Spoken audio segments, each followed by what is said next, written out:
Are we tapped into all of them? Each and every security camera in Gotham is now running through our mainframe. Start running the human kinematic program again, Alfred. Sync it up to Damien's recorded danger room sessions.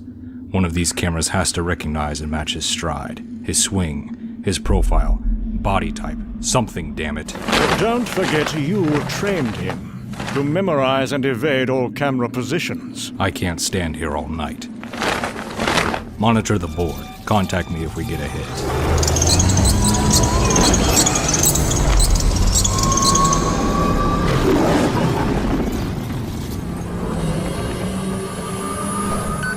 The streets have eyes, and sometimes even bigger mouths.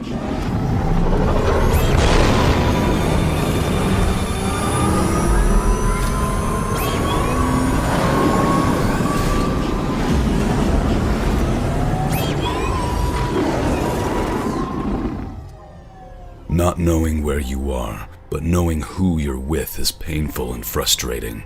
I'm recording this while I scour the city looking for you.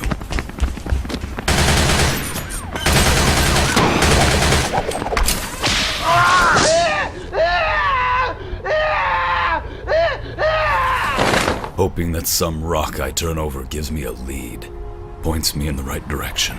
I thought I might be able to say these things face to face, Damien, but the moment seems to keep escaping me, escaping us.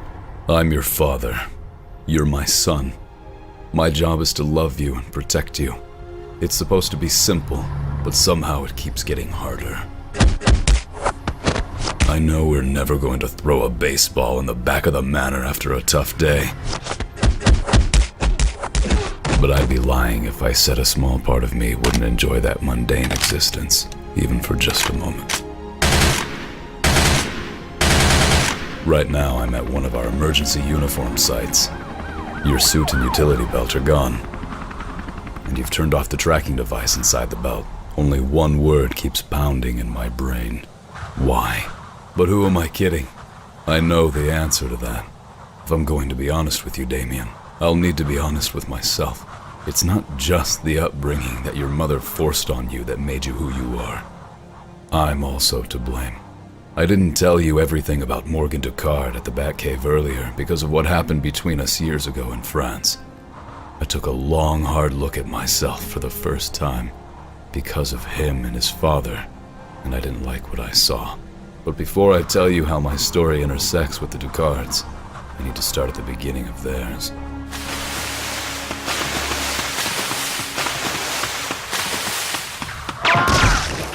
As you already know, Henry Ducard was a master huntsman. Every intelligence agency in every country paid highly for his services. If someone needed to be caught, Ducard was the one doing the catching. Ducard was a true lone wolf.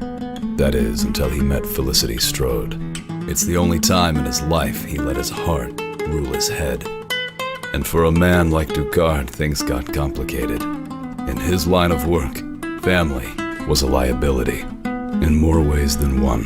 Ducard didn't know that Felicity was an assassin hired by a terrorist cell who had lost high-ranking members thanks to Ducard's own investigative skills over the years.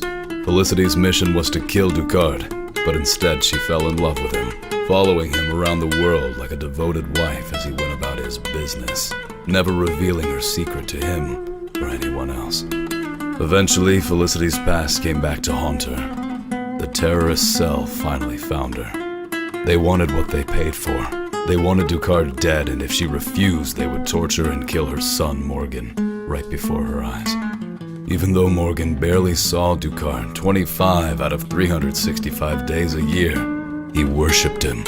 And when he overheard his mother on a call, agreeing to kill his father to save her only son, Morgan took matters into his own hands.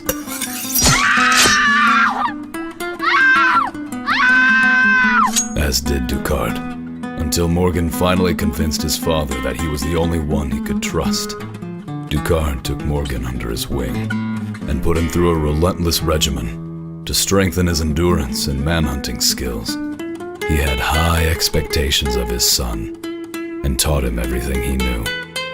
It was around this time that I'd already found and trained with two of the Far East martial arts masters, Chuchin Lee and Sunetomo. each one adding an integral piece to the arsenal I'd be carrying back to Gotham. My next stop was France, and trying to locate Henry Ducard to help me prepare for the next stage of my mission. I had some leads and followed them to every dead end I could find, hoping it would stir things up and interest Ducard to come looking for me. It worked.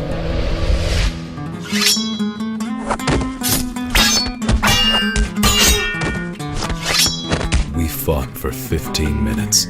I thought whoever this was, he was good. But I was better, and so a moment presented itself. Je tue pas. You lay yourself bested be en américain. How do you know I'm American? Il asked question, boy. Here you've been nosing around. What do you want? You have a reputation. He. For killing idiot. You're working on a case for Interpol, tracking a terrorist who calls himself Hassan. Hotel did you know about? Je tue pas. After 3 years, Interpol finally met your price. Your brun arabout to pantewal. What do you want, Wayne? I want to learn from the best, and I was hoping you might want an apprentice. Is that a yes? And that's when I really learned to be careful what you wished for. What are we doing here? We're stopping a slave trader. A slave trader? Human trafficking. You may have heard of it. Women, children, men, used for prostitution, forced labor, organ harvesting. The list goes on. I know what human trafficking is. Do you know it's the next largest source of illegal revenue for transnational criminal organizations? Right behind drugs and weapon smuggling? This is an embassy. What gave it away? It's sovereign soil. No, to me it isn't. I don't give a damn for flags or borders. The ambassador is profiting on human misery. He's got his hands in recruitment and transportation of human cargo that he trades across international borders. And the guards and staff inside, what about them? I will not hurt innocent people. I have no evidence of the staff's collusion with the ambassador. They'll be taken out quickly and silently, as will all the cameras.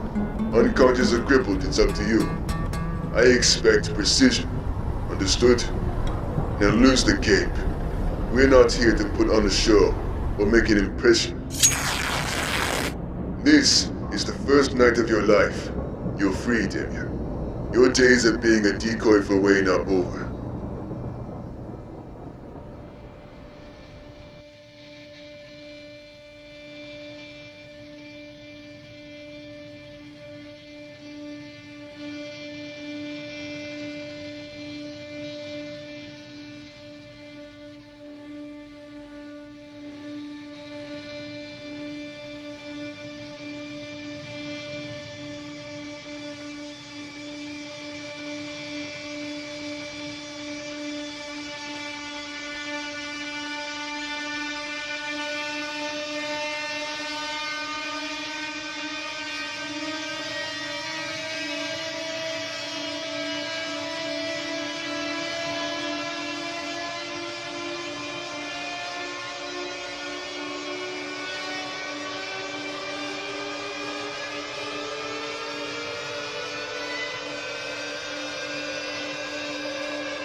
No. Yes. No, fuck. I don't want to die. I told you you'd have to demonstrate that your newfound will is genuine. Now shoot him in the head.